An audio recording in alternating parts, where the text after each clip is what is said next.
Mga brothers, nilaunch na nga ng Honda Motorcycle Philippines ang inaabangan nating bagong Click 125 version 4. May dalawa po silang variant na nilabas dyan. Yan nga po ang Smart Edition at Standard version. Pero bago natin yan ikutan, sa mga gusto pong suportahan ang ating Facebook page, baka naman pwede nyo i-share at i-follow ang ating FB account. At kung dito naman kayo sa YouTube nanonood, mag-subscribe na po kayo at i-like ang ating video. So mga brothers, let's go! Sa go!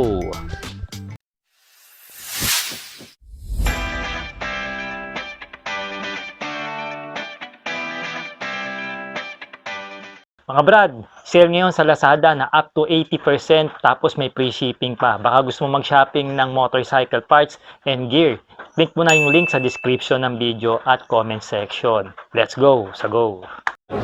What's up mga brothers? Welcome back sa ating Sork Moto Walk Around Review. Nandito tayo ngayon sa launching ng Honda Motorcycle Philippines para po sa bagong version ng Click 125. Ito na po yung 2026 version 4. So meron pong dalawang edition o version ang nilabas dito ang Honda. Ito pong standard version ng Click 125 at Smart Edition mga brothers na matte color. So meron po tayo ritong Obsidian Black Metallic dito sa harapan natin. Ito namang sa kabilang side is ito yung metallic gray naman mga brothers. Tapos yung isang standard nandito sa kabilang side, ito po yung Arctic White Metallic. Ayan mga brothers, kita nyo ba?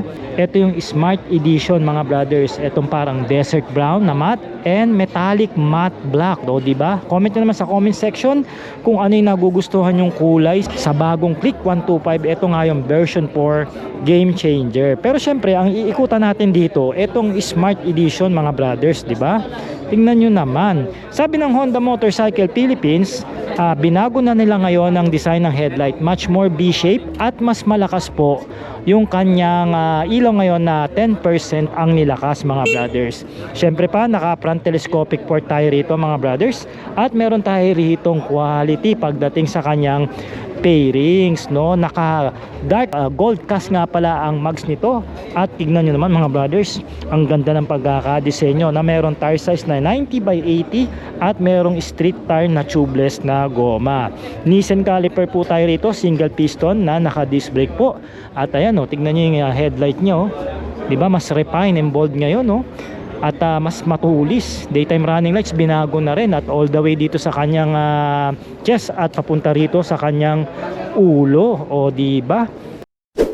Naka-design ang Click 125 ng Honda mga brothers para sa mga average Filipino riders na katulad natin. Dahil nga meron lang ang taas ang seat height nito na umaabot lang ng 769mm at ang kanyang ilalim ay umaabot ng 131mm. May kabuoang bigat nga ito mga brothers ng 111kg in curved weight.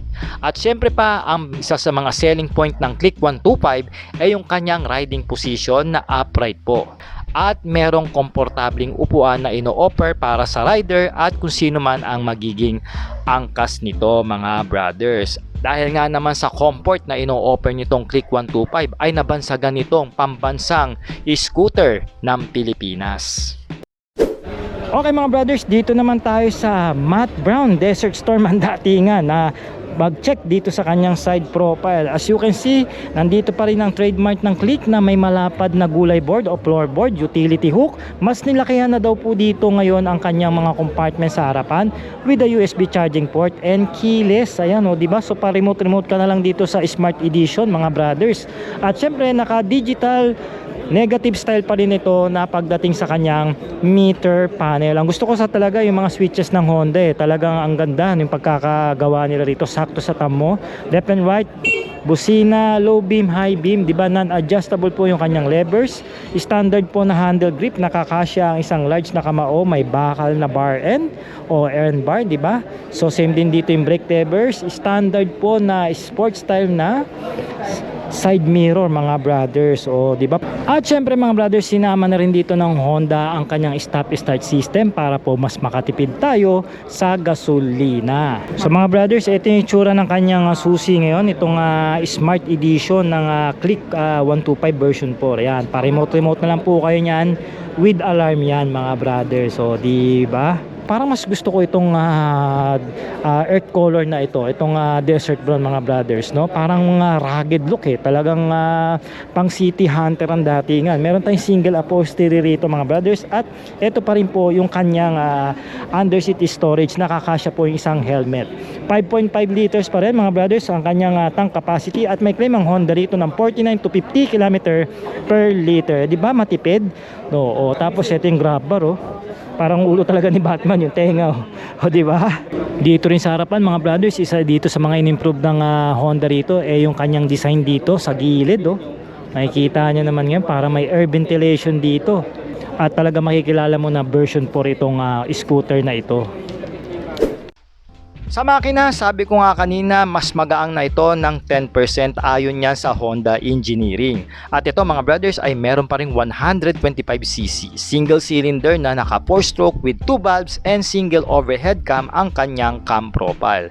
Naka liquid cooled pa rin ito mga brothers with the compression ratio ng 11.0:1, at merong features na ESP for more power and less fuel consumption technology. At ito mga brothers ay naka PGM FI na rin ng mismong Honda, at kayang kumonsumo sa gasolina ng 49.3 to 50.3 km per liter ayon po yan sa papel ng Click 125. Ito mga brothers ay kayang dumulo ng 11 horsepower at 8,500 RPM, at umaarangkada ng 11 Nm of torque at 5,000 RPM. Syempre pa naka CVT automatic ito dahil isa itong scooter na motorsiklo.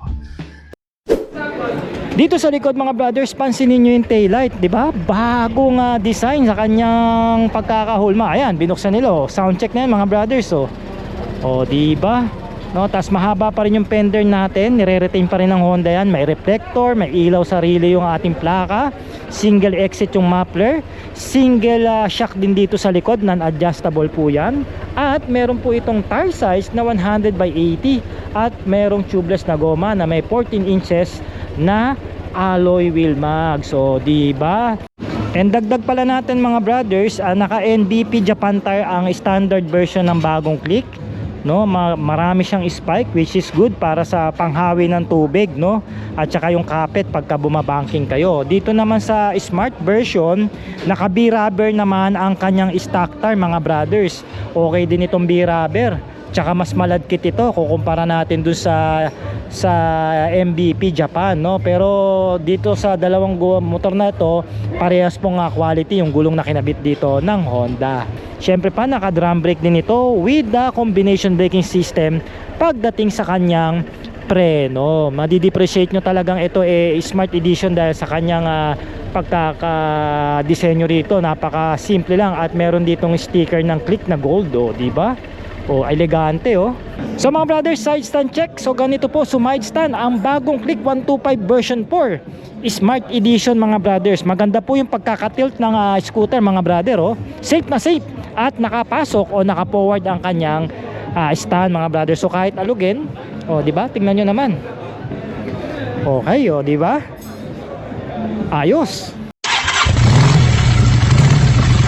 At ngayon mga brothers, naikutan na natin ang bagong Honda Click 125 version 4. At sa presyo naman ay meron itong SRP pagdating sa kanyang Smart Edition na 86,900 pesos. At kung gusto nyo naman po itong kunin sa ating online financing, meron po itong minimum down payment na 13,035 pesos. And for 3 years, 3,724 po ang inyong monthly na rebated na yan. Para naman sa standard version, meron itong SRP na 82,400 pesos. At meron naman itong minimum down payment na 12,360 pesos. At sa 3 taon, meron kayong buwanang hahulog na 3,538 pesos. Maaari po kayo mga brothers mag-PM o kumontak sa ating cellphone number kung gusto nyo pong mag-apply online sa ating financing. At subukan nyo po ang serbisyong Sort Moto. Legit at maaasahan. Alright.